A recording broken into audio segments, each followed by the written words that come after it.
Hello বন্ধুরা, দেবযানীর রান্নাঘরে তোমাদের সকলকে স্বাগত। আজকে আমি তোমাদের সাথে শেয়ার করব নিরামিষ আলুর দম। তার জন্য দেখো আমি এখানে আলু সেদ্ধ করে নিয়েছি। এখানে আমি আদা লঙ্কা বেটে নিয়েছি, আর এখানে গুঁড়ো মশলা, জিরার গুঁড়ো, ধনে গুঁড়ো, গুঁড়ো গরম মশলা আর লাল লঙ্কার গুঁড়ো একটু জলে গুলে রেখেছি।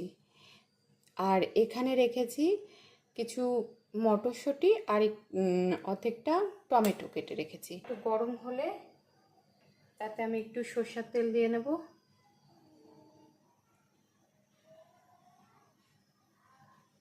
এর মধ্যে আলুগুলো দিয়ে হলুদ আর লবণ দিয়ে আলুগুলো ভেজে রাখবো।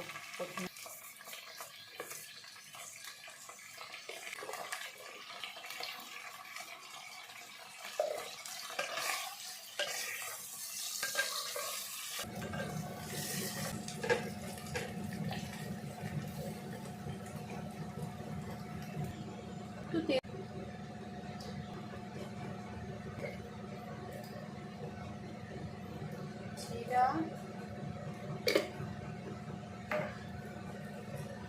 আর একটু গোটা গরম মশলার মধ্যে 3টে এলাচ, 3টে লবঙ্গ আর অল্প দারচিনি। তারপরে এর মধ্যে আমরা যে বাটা লাগবে না, যতটা লাগবে আমরা মশলাটা, এটাও আমি হাফ মতো দিয়ে দিলাম। এবার মশলাটাকে ভালো করে ভাজতে হবে। মতো 1-2 মিনিট মশলাটা আর টমেটোটা দিয়ে দিলাম।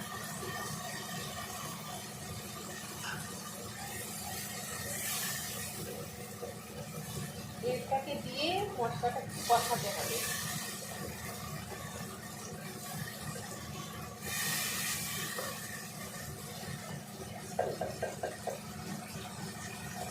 এই দেখো ভাজা আলুগুলো দিয়ে দিলাম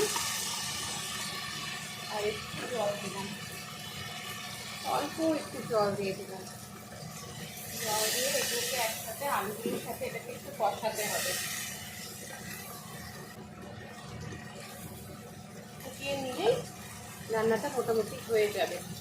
এই দেখো আমি অল্পই উঠেছে, রান্নাটা মোটামুটি হয়েই গেছে।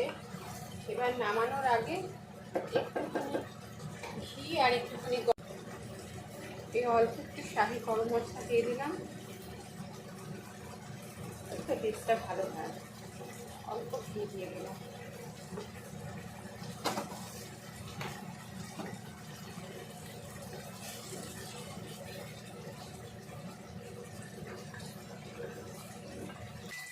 গ্যাস বন্ধ করে দিলাম।